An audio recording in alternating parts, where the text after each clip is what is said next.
Hello बच्चों, कैसे हो आप सभी। आशा करती हूँ आप सभी स्वस्थ होंगे।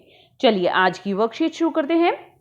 आज डेट है 15 सितंबर 2021 और डेट द्वारा दी गई वर्कशीट नंबर 70 हम करेंगे, जो इंग्लिश सब्जेक्ट की है और क्लास 2 के लिए है। यहाँ साथ में आप अपना सेक्शन लिखेंगे A, B या C, जो भी आपका सेक्शन है। आज हम हमारी टेक्स्ट बुक मेरीगोल्ड में unit 4 storm in the garden, जो आपके पेज नंबर 62 से लेकर 64 तक है, उसी से आज की हमारी वर्कशीट है। तो यहां पर आपको अपना नेम और यहां अपनी टीचर का नेम फिल करना है।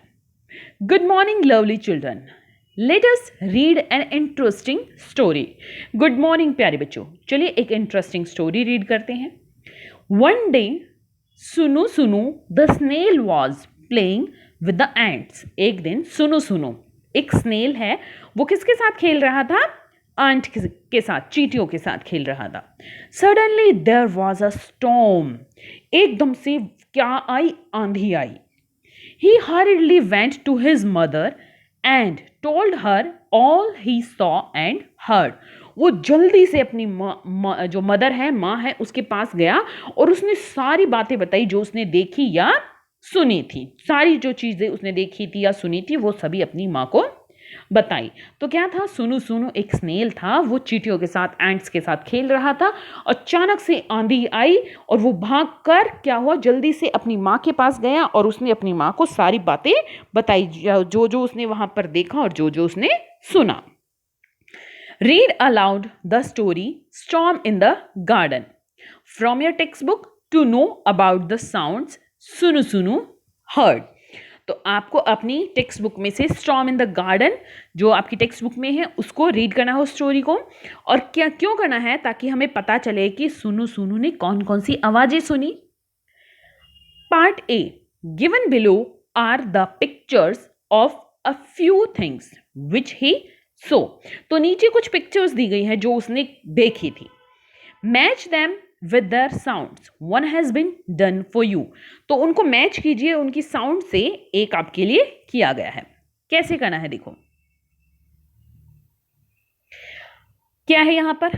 पहले है क्रो, कौवा, और यहां पर है क्या है? ये लाइटनिंग। इसको लाइटनिंग बोलते हैं, ऐसे लाइट चमकती है ना, जिसको हम क्या बोलते हैं? बिजली, बिजली कड़कना बोलते हैं। तो ये क्या है? लाइटनिंग है। और ये है पानी की बूंद, ड्रॉप। और ये क्या है? पेड़ इस तरफ से हो रहा है, तो ये इसका मतलब आंधी चल रही है, ठीक है। और ये क्या है? यहां पर बारिश हो रही है, तो ये है। और नीचे हमें कौन कौन सी यहां पर आवाज दी गई है? जाक जाक, का, सिटा सिटा, सिटा सिटा, पिटा पिटा, प्लिप प्लिप, शाई शाई। तो अब देखो, इनको हमें इनकी साउंड से मैच करना है, इनकी आवाज से मैच करना है। हम सभी को पता है क्रो, कौवा कैसे बोलता है? का। फिर जो हमारी लाइटनिंग है वो कैसे आवाज आती है? जाक जाक। तो हम उसको जाक जाक से मैच करेंगे, ठीक है। फिर जो ड्रॉप होती है, पानी की बूंद होती है, उसकी आवाज आती है प्लिप प्लिप। कैसे आती है? प्लिप प्लिप। और जो आंधी होती है तेज, उससे कैसी आवाज? साई साई साई, इस तरह की आवाज आती है। और जो बारिश होती है, रेन होती है, उससे सिटा सिटा पिटा पिटा, सिटा सिटा पिटा पिटा, इस तरह की आवाज आती है।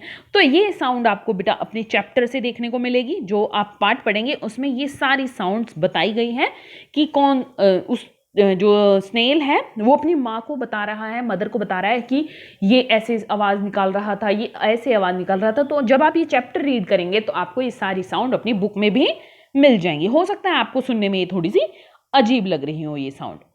Part B, what are the things that come to your mind when you hear the word storm? Write or draw some of the things in the clouds given below, for example rain. अगर आपको आंधी बोला जाए, storm बोला जाए, तो आपके mind में क्या आता है? जैसे आंधी चल रही हो तो हमें माइंड में क्या आएगा? आंधी चल रही है तो बारिश हो सकती है, रेन, ठीक है। और क्या हो सकता है? लाइटनिंग हो सकती है कि बिजली कड़क रही हो, इस तरह से हम बिजली का क्या बना लेते हैं? तस्वीर बना लेते हैं। ये देखिए, ये लाइटनिंग। और क्या हो सकती है? अगर आंधी आ रही है तो आंधी के साथ बारिश हो सकती है। हम इस तरह से बारिश के बूंदे बना लेते हैं, ठीक है। और क्या हो सकता है, और बहुत तेज हवा चल सकती है, जैसे ये वाला है।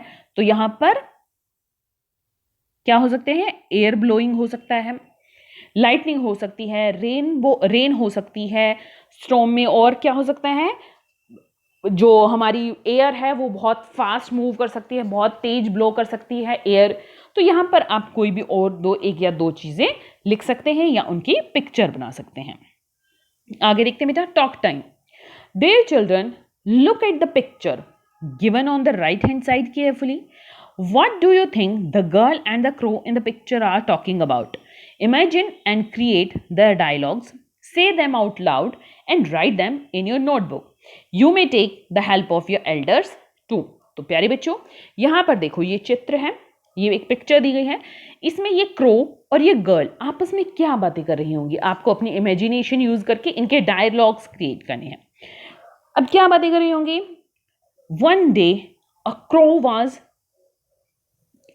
Crow was sitting on a tree, यानी एक दिन एक पेड़ पर एक क्रो बैठा था, एंड ही वाज सेइंग कां कां, वो क्या बोल रहा था, कां कां बोल रहा था।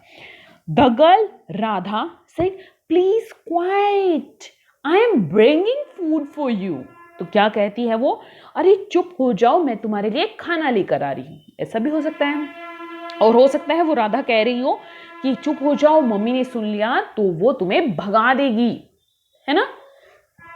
तो यहां पर आप अपने अनुसार इनके डायलॉग्स बना सकते हैं बेटा। अभिभावकों के लिए सुझाव है, प्रत्येक व्यक्ति के लिए अपने मन की बातों को व्यक्त करना जरूरी है।